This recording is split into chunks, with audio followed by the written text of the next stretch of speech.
अस्सलामुअलैकुम जी फ्रेंड्स। आज का जो हमारा टॉपिक है वो है molecular shape with 6 electron groups. Okay. इस टॉपिक का जो सेकंड नेम है वो है AX6 टाइप कंपाउंड्स, या इसको हम AB6 टाइप कंपाउंड्स भी कहते हैं। और इसका जो थर्ड नेम है वो है सल्फर हेक्साफ्लोराइड। ओके। आज इस टॉपिक पर हम बात करने की कोशिश करते हैं, क्योंकि हम लोगों ने एक सीरीज को स्टार्ट किया हुआ है इन ऑर्गेनिक केमिस्ट्री को। ओके। इन ऑर्गेनिक केमिस्ट्री में हमने इन तमाम टॉपिक्स पर पिछली वीडियोस में बात कर ली हुई है। अगर आप लोग इस सीरीज़ को फॉलो कर रहे हैं तो इन टॉपिक्स जो लिंक्स होंगे वो इंशाल्लाह रहमान आप लोगों को डिस्क्रिप्शन में मिल जाएंगे। लास्ट वीडियो में हमने ट्रिगोनल बाईपिरामिडल कंपाउंड या AX5 टाइप कंपाउंड पर बात की थी। ओके। आज हम बात करने जा रहे हैं लेक्चर नंबर 12 ही का डी पार्ट। हमने लास्ट वीडियो में डिस्कस किया था, आज ई पार्ट है लेक्चर नंबर 12 का ही। ओके। AX6 टाइप कंपाउंड या AB6 टाइप कंपाउंड या molecular shape with 6 electron groups. Okay. तो आइए स्टार्ट करते हैं। बिस्मिल्लाहिर्रहमानिर्रहीम सल्लल्लाहु अला मुहम्मद सल्लल्लाहु अलैहि व आलिहि वसल्लम। जिस तरह देखिए हमें नाम से शो हो रहा है 6 इलेक्ट्रॉन ग्रुप्स। ओके हो गया। अब देखें कि लास्ट वीडियो में हमने डिस्कस किया था कि AX5 यानी कि ए हमारा मरकजी एटम होता था और जो X5 होता था वो उसके सराउंडिंग में होते थे। लेकिन इसमें AX6 है। अब इसका क्या मतलब हुआ, ए हमारे पास सेंट्रल होगा जबकि X6 जो होगा हमारे पास वो सराउंडिंग होगी, यानी कि AX6 इसको हम AB6 भी कह सकते हैं। डन हो गया। अब सपोज कर रहे हैं यानी कि जो जो AX6 और AB6 है, इसमें जो हमारे पास ए है वो सराउंडिंग में आता है। ओके। तो अब इसकी जो हमारे पास शेप बनेगी वो हमारे पास बनेगी ऑक्टाहेड्रॉन। कौन सी बनेगी, इसमें जो हमारे पास ये B6 जो होंगे ये इस तरह ए की सराउंडिंग में होंगे कि जो हमारे पास इसके जो डायग्राम बनेगी, यानी कि एक तो ये भी हो गया, एक ये भी हो गया, बाकी 4 भी रह गए। तो जो एक किस तरह होगा भी। ओके। ये बॉन्ड बनाएंगे, 4 हो गए। और जो लास्ट पे हमारे पास बच जाता है वो हमारे पास इस तरह का रह जाता है। डन हो गया। ये हमारे पास इस तरह की ऑलमोस्ट ना डायग्राम बनती है किसकी, EX6 की कंपाउंड की। इसको हम नाम देते हैं, शेप का हम नाम देते हैं ऑक्टाहेड्रॉन। ऑक्टाहेड्रॉन। अब देखें कि ऑक्टाहेड्रॉन में हमारे पास जो 6 वर्टिकल एक्सिस होते हैं, 1 2 3 4 5 6 हमारे पास वर्टिकल एक्सिस होते हैं और हमारे पास 8 साइड्स होती हैं। अब देखें कि जो हमारे पास ये है, हमारे पास चूंकि हमारे पास प्लेन है, स्पेस तो हम इधर ड्रा कर नहीं सकते, इसलिए जो हमारे पास इधर जो हमारे पास बॉन्ड्स बन रहे हैं वो, यानी कि इनमें से जो ये वाले बॉन्ड्स होंगे, ये वाले बॉन्ड्स ये स्पेस में मौजूद होंगे। ओके। और जो एंगल की बात है, इनके दरमियान जो एंगल बनेगा वो 90 का एंगल बनेगा। डन हो गया। और इसके दरमियान जो एंगल बनेगा वो 90 का ही बनेगा। ज़ाहिर तौर पर हमें नज़र आ रहा है कि इसके इसके दरमियान 90 का एंगल नहीं बन रहा, लेकिन चूंकि ये साइड की होती है, स्पेस में होती है, तो इस स्पेस वाली एंगल का इसके साथ 90 का एंगल ही मौजूद होता है। ओके। यानी कि जितने भी बॉन्ड बन रहे हैं, हर वर्टिसेस का एक दूसरे वर्टिसेस के लिहाज से जो एंगल है वो 90 ही बनेगा। अब हम इसकी जो एग्जांपल है उस पर आते हैं। जो इसके हमने एग्जांपल लिए है सल्फर फ्लोराइड, सल्फर हेक्साफ्लोराइड, ये हमने इसकी एग्जांपल मानी है।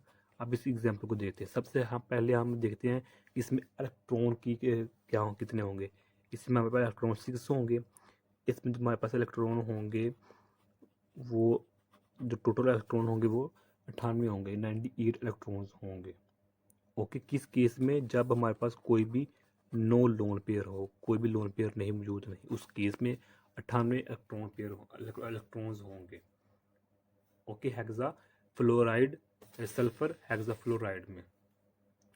अब सबसे पहले हम इसकी है जो इलेक्ट्रॉनिक कन्फिग्रेशन है उसको बात करने की कोशिश करते हैं। अच्छा फ्रेंड्स, मैंने लास्ट वीडियो में भी इस पर बात की थी अगर आप लोगों को ये 4 टॉपिक्स, ये वाला और ये वाली 4 टॉपिक अगर आप लोगों को आते हैं तो मैं समझता हूँ आप लोगों को इनऑर्गेनिक केमिस्ट्री आती है। अगर आपको आती है, अपने टीचर समझे हुए हैं तो बेस्ट, अगर नहीं आते तो इनके जो लिंक्स होंगे वो इंशाल्लाह और हमें डिस्क्रिप्शन में आप लोगों को मिल जाएंगे। ओके, अब हम सबसे पहले जो सल्फर है इसकी इलेक्ट्रॉनिक कन्फिग्रेशन को बात करते हैं। इसमें जो मेरे पास फर्स्ट शेल होता है इसमें 2 इलेक्ट्रॉन होते हैं, सेकंड शेल के एस सब शेल में 2 इलेक्ट्रॉन होते हैं, जबकि पी में 6 इलेक्ट्रॉन होते हैं, जबकि थर्ड शेल के एस सब शेल में 2 और पी में 4 होते हैं। ओके, अब ये मेरे पास फर्स्ट सेकंड थर्ड, अब इसका मतलब है कि जो मेरे पास ये फर्स्ट शो कर रहा है मेरे पास फर्स्ट शेल के शेल है, ये जो ये क्या शो कर रहे हैं मेरे पास क्या है, ये एल शेल है, और ये मेरे पास क्या है, ये एम शेल है। ओके, यानी कि मेरे पास ये न्यूक्लियस है, इसका मतलब ये एल के शेल है, ये एल शेल, और ये मेरे पास एम शेल हो गया। ओके, अब शेल के अंदर सब शेल्स होते हैं, s sub shell, p sub shell, d sub shell, d f sub shell, ये मेरे पास सब शेल्स होते हैं। ये तो होगी सल्फर की। अब हम फ्लोरीन की बात करते हैं। तो फ्लोरीन में देखें मेरे पास कितने होते हैं, 2 इसमें आ गए, तो 2 इसमें आ गए, कितने हो गए, 2 2 4, और बाकी जो 5 बकिया रह जाएगी वो पी में आ जाएंगे। ओके, 9 होते हैं, तो जो मेरे पास ये इसका शो कर रहा है के शेल है, ये क्या शो कर रहे हैं कि मेरे पास ये क्या है, एल शेल है। ओके, यानी कि सेकंड शेल है। डन हो गया। अब देखें कि जो हमारे पास इस सल्फर के इस पी ऑर्बिटल को अपने ऑक्टेट मुकम्मल करने के लिए कितने इलेक्ट्रॉन की ज़रूरत है, 2 इलेक्ट्रॉन्स की। क्योंकि हम जानते हैं पी में जो इलेक्ट्रॉन समा सकते हैं वो 6 हैं, इधर हमारे पास 4 हैं, तो ये और सल्फर अपने ऑक्टेट को मुकम्मल करने के 2 इलेक्ट्रॉन्स की ख्वाहिश रखता है, जबकि जो फ्लोरीन है वो अपने ऑक्टेट को मुकम्मल करने के लिए 1 इलेक्ट्रॉन की ख्वाहिश रखता है। तो इसका कम्बिनेशन आपस में कंबाइन इस तरह होंगे कि इनकी जो शेप बनेगी वो एक्टाहेड्रॉन बनेगी। ओके हो गया। अब हम इस पर जो डायग्राम बनेगी वो इधर ड्रा करने की कोशिश करते हैं। देखिए अगरचे मुझसे नहीं बन रही लेकिन जो कंसेप्ट है वो समझिएगा। ओके, ये मेरे पास सल्फर है। ओके, तो सल्फर कितने, आप देखेंगे जो हमारे पास सल्फर है वो कितने बॉन्ड बना सकती हैं, सल्फर कितने बॉन्ड्स बना सकता है।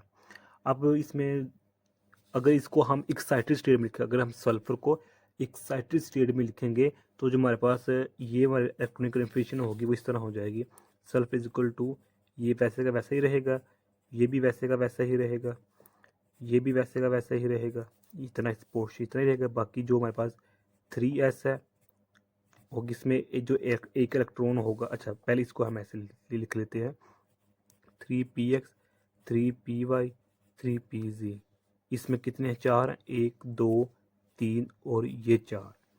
ओके, अब इसका मतलब क्या है कि जो हमारे पास जो ये इलेक्ट्रॉन्स होंगे, वन वन इलेक्ट्रॉन, ये जो डी सब शेल होगा उसमें चले जाएंगे, जिसकी वजह से 1 2 3 4, एक यहाँ से एक यहाँ जो इलेक्ट्रॉन जाएंगे डी सब शेल में, तो इसकी वजह से जो हमारे पास 6 जो सल्फर होगा वो 6 बॉन्ड बनाने की ख्वाहिश रखता है। तो इस जमाना था ना जो मेरे पास 6 बॉन्ड रखना है, तो एक जो हमारे पास होगा इस तरह फ्लोरीन इधर आ जाएगा, एक फ्लोरीन, एक हमारे पास फ्लोरीन इधर आ जाएगा। ओके, तो देखें हमारे पास फ्लोरीन कितनी तादाद है, 6 है, तो बाकिया जो होंगे वो इधर आ जाएंगे। ओके, तो एक इधर आ जाए। अब देखें कि सल्फर का अपना काम मुकम्मल कर इसने 6 बॉन्ड बना दिए। चूंकि फ्लोरीन को एक एक इलेक्ट्रॉन की जरूरत होती है तो इसलिए हर फ्लोरीन अपना अलग अलग से एक बॉन्ड बनाएगा, जबकि सल्फर 6 बॉन्ड बनाएगा। अब देखेंगे यहाँ इसके जो फ्लोरीन के पास लोन पेयर है वो कितने हैं जी, वो कितने हैं, वो हमारे पास 3 है। कैसे, एक लोन ये पेयर है वो बन गया, जबकि इसको अगर हम इसकी एक्साइटेड स्टेट में लिखना चाहें तो यानी इसको इस तरह लिखते हैं, 2py भी कंप्लीट होता है, जबकि 2pz जो होता है वो अनकम्प्लीट होता है। तो ये भी एज अ लोन पेयर और ये भी as a lone pair behave करेंगे। लोन पेयर उसको कहते हैं जो बॉन्डिंग में सामने ले रहते, तो इसलिए हम इसको एक ये लोन पेयर बन गया, एक ये लोन पेयर, एक ये लोन पेयर बन गया, एक ये लोन पेयर, एक ये, यानी कि हर फ्लोरीन में 3 लोन पेयर मौजूद होते हैं। डन हो गया। तो सिमिलरली मेरे पास ये चलता आ रहा है। तो आप देखें कि ये 6 इलेक्ट्रॉन्स, 2 4 6 7 और 8, 8 कितने हो गए, 16 16 32 32 40 48 और ये 56 ये हो गए हमारे पास इलेक्ट्रॉन्स। तो जो हमारे पास इनकी तादाद होती है, सॉरी फ्रेंड्स, इधर हमारे पास एक गलती हो गई है कि जो ये हमारे पास ये देखिए कितना है, ये 6 हो गए, ये 42 ये हो गए, ये 48 हमारे पास टोटल होते हैं। ओके, इलेक्ट्रॉन होते हैं। तो देखें 6 6 12 18 24 30 और 30 तो 36 यही हो गए, 37 38 39 40 41 42 43 44 45 46 47 और 48 हमारे पास इलेक्ट्रॉन मुकम्मल हो गए। डन हो गया। अब इसको हम इस तरह भी लिख सकते हैं, यानी कि हमारे पास सल्फर होता है, ये हमारे पास एक इधर फ्लोरीन होता है, एक ये फ्लोरीन होता है। ओके, तो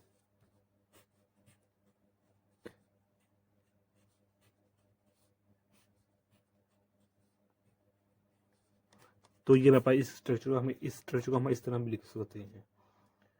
डन हो गया। अब इसके अलावा और एग्जांपल ले सकते हैं। तो ये तो हमारे पास जो एग्जांपल थी ये थी विद आउट लोन पेयर। अगर हम लोन पेयर की बात करें, लोन पेयर के साथ इसकी जो हमारे पास क्या होगी शेप, तो वो थोड़ी सी डिफरेंट। इधर हमारा एंगल जो बन रहा होता है वो 90 का बन रहा होता है एंगल, जबकि जब हम बात करते हैं हमारे लोन पे, तो उधर एंगल रिड्यूस हो जाता है। उसकी जो हमारे पास सबसे जो कॉमन एग्जांपल है वो हमारे पास होती है IF5। ओके, तो इसमें हमारे पास एक लोन पेयर होता है। अगर इसके हमें एक और जो एग्जांपल लेना चाहिए वो इस तरह हो सकती है BRF5, ये भी एग्जांपल है with one lone pair AX6 type में। ओके हो गया, यानी कि AX6 को हम जब वन लोन पेयर की फॉर्म लिखेंगे तो इसको हम इस तरह लिखेंगे, ई लिखेंगे। ओके, या इसको हम इस फॉर्म में भी ले सकते हैं, इसको AX6E0, इसको इस तरह लिख सकते हैं। तो जब हम वन लोन पे बात करेंगे तो उस एग्जाम्पल हमारे पास ये होंगे। डन हो गया। तो ये आज का हमारे पास टॉपिक है। अगर हम इसकी यानी कि देखना चाहें, इसका स्ट्रक्चर वन लोन पे के साथ देखना चाहें, तो इस तरह होगा कि ये देखें हमारे पास बेरिलियम है, तो ये इसका वन लोन पेयर है। तो इस केस में जो हमारे पास होगा इसका स्ट्रक्चर वो इस तरह बनेगा।